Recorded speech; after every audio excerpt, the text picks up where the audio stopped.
우리가 읽은 말씀은 비유의 말씀입니다. 이 비유의 말씀에서 천국은 무엇과 같으니 라는 표현을 보고 우리는 이것이 하나님 나라와 관련된 비유임을 알 수 있습니다. 그런데 오늘 우리가 읽었던 말씀을 포함해서 예수님께서 하신 비유의 말씀을 이해하기 위해서는 비유가 무엇인지 좀 알아둘 필요가 있겠습니다. 예수님의 가르침의 3분의 1이나 비유라서 예수님의 사역과 그분의 인격을 이해하기 위해서 비유를 보고 이해하는 것은 결코 피할 수 없는 일입니다. 그래서 비유란 무엇일까요? 보통 흔히 오해하는 것이 비유라고 하면 뭔가 신비하고 숨겨진 특별한 암호 같은 것이 있지 않을까라고 생각하기도 합니다. 그래서 이런 면을 파고 들어와서 비유에 담긴 비밀스러운 계시를 드러내 주겠다거나 그런 비밀이 어떤 특정한 사람이나 종교 단체에 의해서 열린다고 사기를 쳐서 기존 신자들을 미혹하는 사람들도 있습니다. 그런데 실제로 그런 것은 없습니다. 예수님께서 교훈을 비유로 주신다라는 것은 절대 해석 못 해내는 난해한 것을 주시거나 무슨 비밀 암호를 주신 게 아닙니다. 전혀 생소한 전문 용어를 쓰시는 것도 아닙니다. 비유는 다양한 표현 방법 가운데 하나입니다. 예를 들어 어떤 듣는 사람이 전혀 알지 못하는 것을 이해하도록 하거나 연상이 가능하도록 해야 하는 경우가 있습니다. 이때 듣는 사람에게 맞춰서 기존에 익숙한 것들을 가지고 와서 마치 그림을 그리듯이 회화적으로 이해시키는 것이 바로 비유입니다. 비유라는 것은요, 너무 지나치게 특별한 것이 아니라 일상 표현 언어라고 생각하시면 되겠습니다. 비유는 대부분 이 천국, 하나님 나라와 관련된 주제들이므로 우리는 비유를 통해서 설명하시는 천국이 어떠한 것인지 파악하려고 해야 합니다. 비유는 보통 결말이 좋은 것이거나 비극적인 것이 등장합니다. 최종 승리와 같은 긍정적인 사례가 있는가 하면 심판이나 버려짐 같은 비극적 결말을 맞이하는 나쁜 사례가 소개되기도 합니다. 이런 면에서 예수님의 비유는 의인들과 악인들에게 상벌이 뚜렷한 심판적인 면모를 가지고 있다라고 볼 수도 있습니다. 오늘 우리가 읽었던 가르치 비유 역시 이런 심판적이고도 종말론적인 색채가 아주 뚜렷합니다. 그러므로 이것을 종말론적인 측면에서 본문을 구성하고 이해하는 것이 옳다고 판단할 수 있습니다. 자, 그러면 오늘 우리가 읽었던 가르치 비유의 내용을 좀 살펴보겠습니다. 가라지 비유는 자신의 밭에 좋은 씨를 뿌리는 팔레스타인의 농사를 배경으로 하고 있습니다. 어떤 사람이 자신의 밭에 좋은 씨를 뿌렸습니다. 여기서 좋은 씨란 하나님 나라의 아들들의 윤리적 자질을 말합니다. 그런데 여기서 윤리적이거나 도덕적인 구원을 말하는 것이 아닙니다. 씨 뿌릴 때 이미 좋은 씨라고 전제하고 들어가고 있습니다. 이것은 그런 좋은 자질이 사실 씨 자신에게 있는 것이 아니라 뿌리는 분이 인자, 바로 예수님에게 있음을 분명히 알아야 합니다. 그런데 이 비유의 특이한 점은 이것입니다. 앞서 4가지 땅의 비유, 길가와 돌밭과 가시떨기와 좋은 땅에 씨를 뿌리는데 각자 결과가 달랐죠. 거기서는 땅의 문제였습니다. 그런데 여기서는 거꾸로 화제가 전환되어서 예수님의 오심으로 시작된 사역과 그 가운데 벌어지는 천국과 관련된 일련의 사건들을 우리에게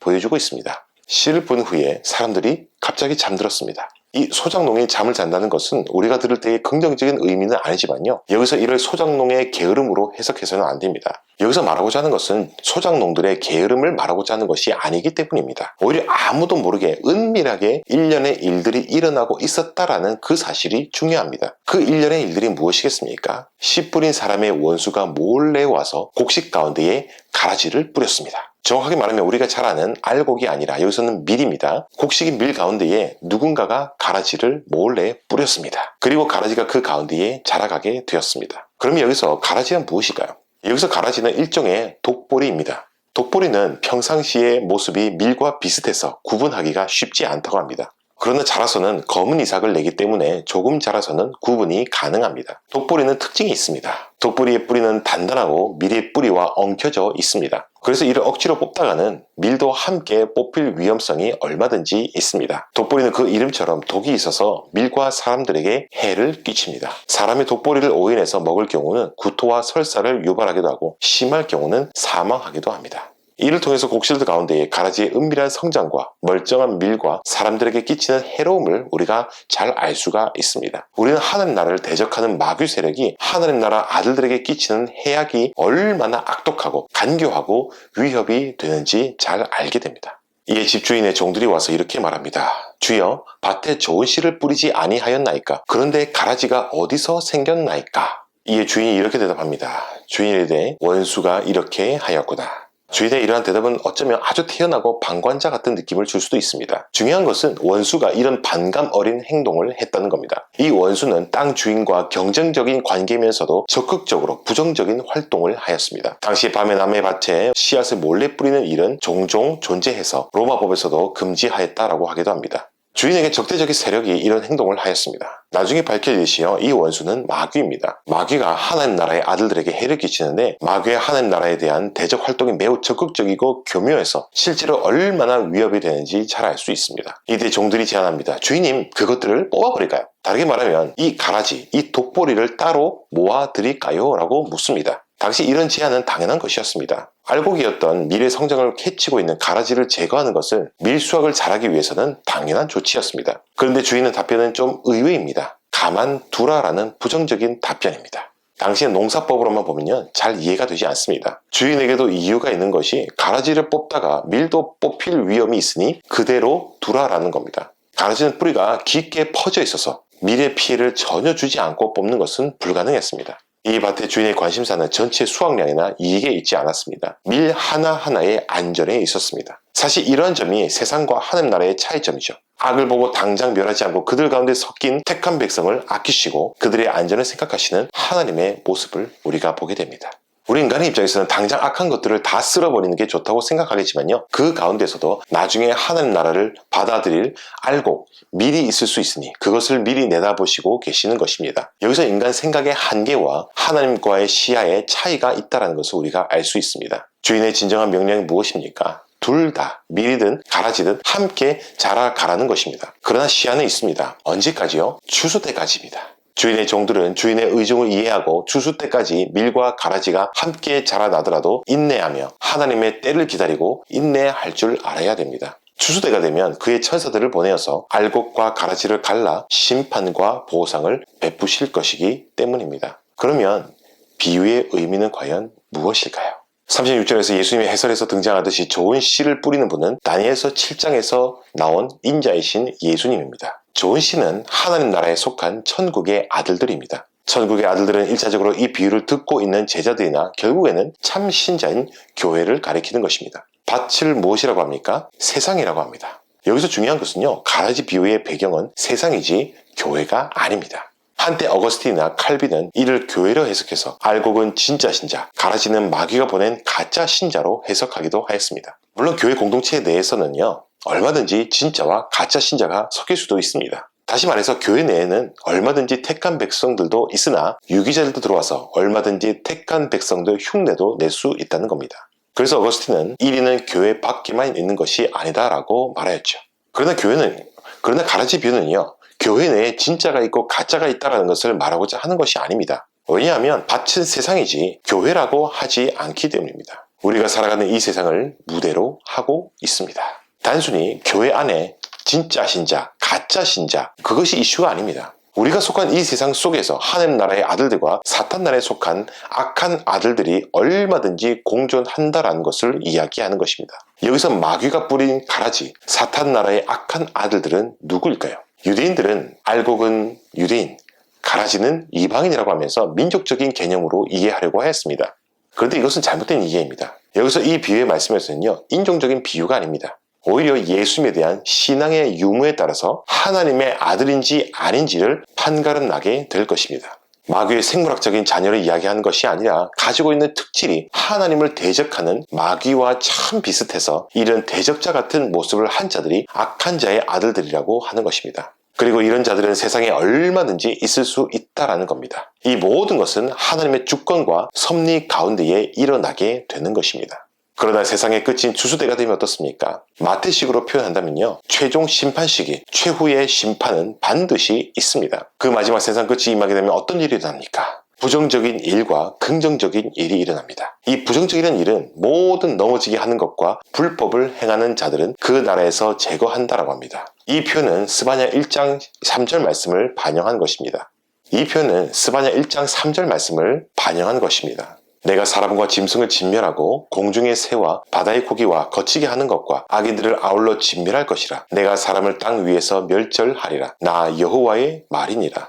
스바냐의 이 말씀은 여호와의 날에 거치게 하는 것, 이 악인들을 제거한다라고 말씀합니다. 그런데 범위가 아주 넓고 범우주적인 심판 시행이 나옵니다. 이것은 너무 난해하게 이해할 필요가 없습니다. 이렇게 범우주적인 심판하면 생각나는 창세기 사건이 무엇입니까? 노아의 홍수가 생각나죠. 바로 이런 면에서 그 노아의 홍수 심판과 스바냐의 하나님의 날은 비슷합니다. 그러나 물론 다시는 물로 심판하시지 않겠다고 하셨으니 이제는 물이 아닌 불로 세상이 심판을 받을 것이고 기존의 창조 질서가 무너질 것입니다. 바로 이 날이 여호와의 날입니다. 가라지 비유에서 스바냐 1장에 이런 여호와의 날의 이미지를 최후의 심판 이미지로 끌어당겨 왔습니다. 가라지 비유에서 거치는 것은 현세에서 하나님의 아들들을 실족하게 하는 모든 것이 될 수 있고 하나님 뜻 가운데 머물지 못하게 하는 방해하는 모든 것입니다. 이런 것들은 당대 유대 지도자들일 수도 있겠지만요. 끝날까지 어디든지 우리 가운데 있을 수 있는 것입니다. 이런 모든 부정적인 것들의 최종 운명이 무엇입니까? 바로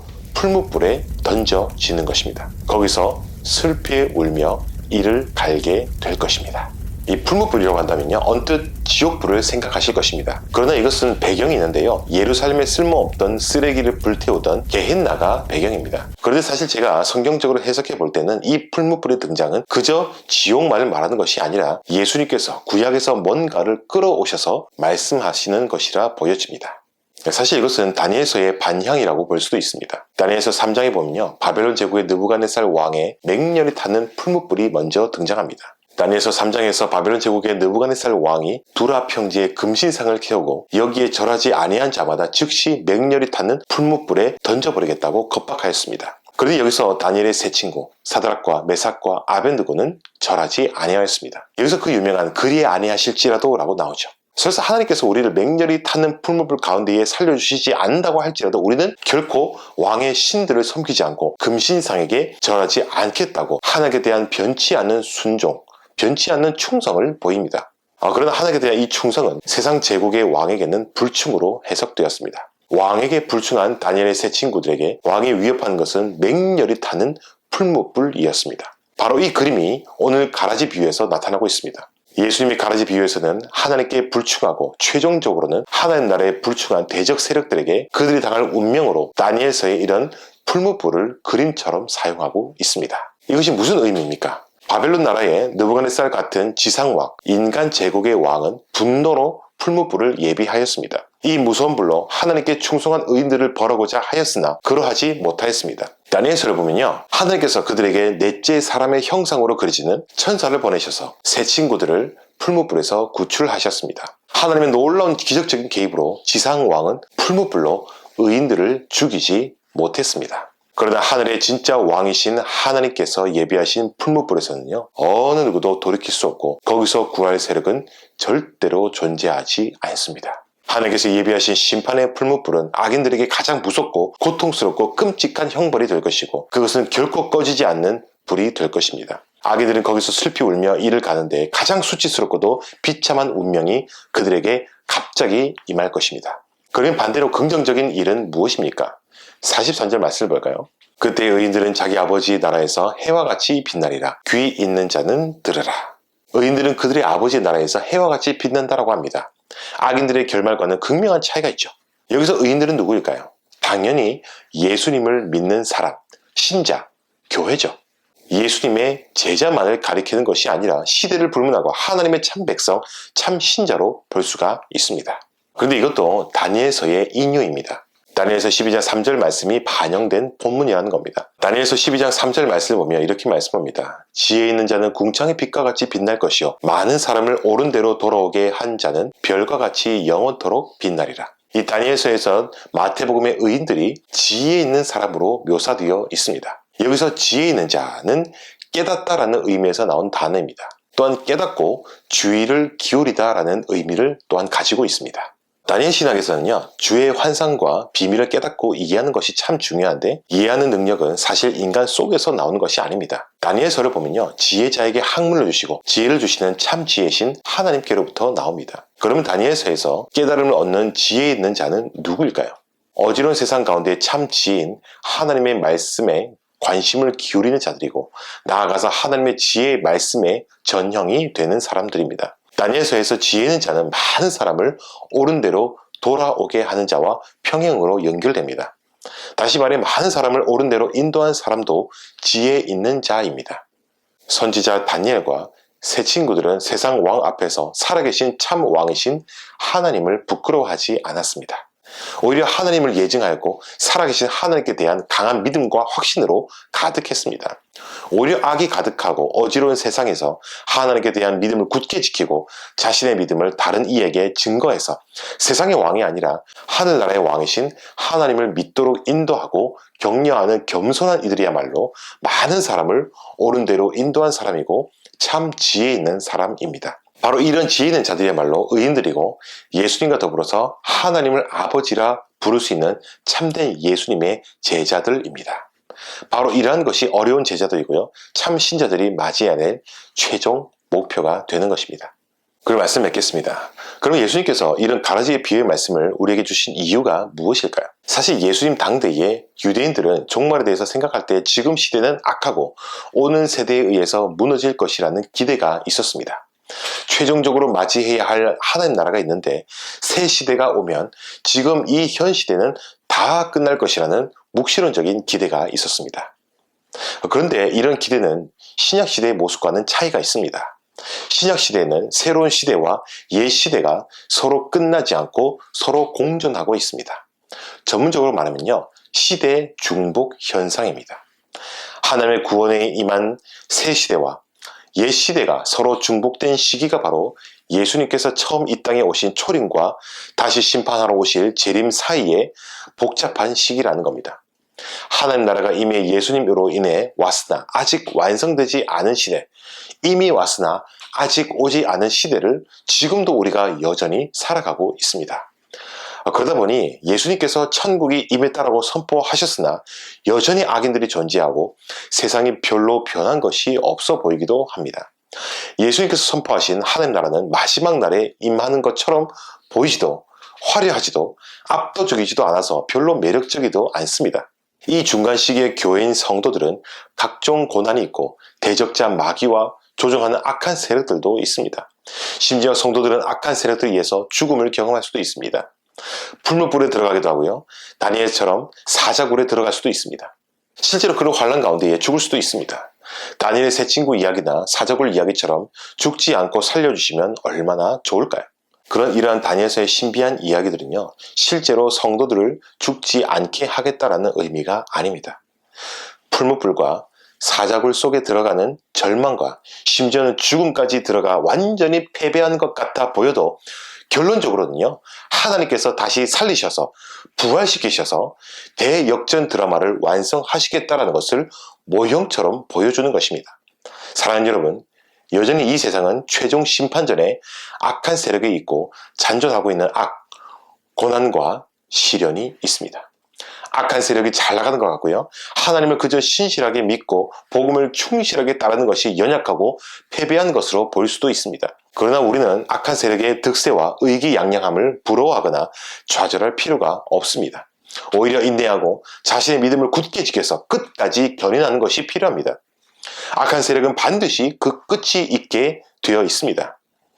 그날은 반드시 오는데 그날이 오면 승리한 것 같은 악한 세력들에게 최종적이고도 돌이킬 수 없는 최후의 심판이 가해질 것이기 때문입니다. 거꾸로 완전히 망하고 떨어진 것 같은 의인들을 하나님께서 위로하시고 영화롭게 하실 것이기 때문입니다.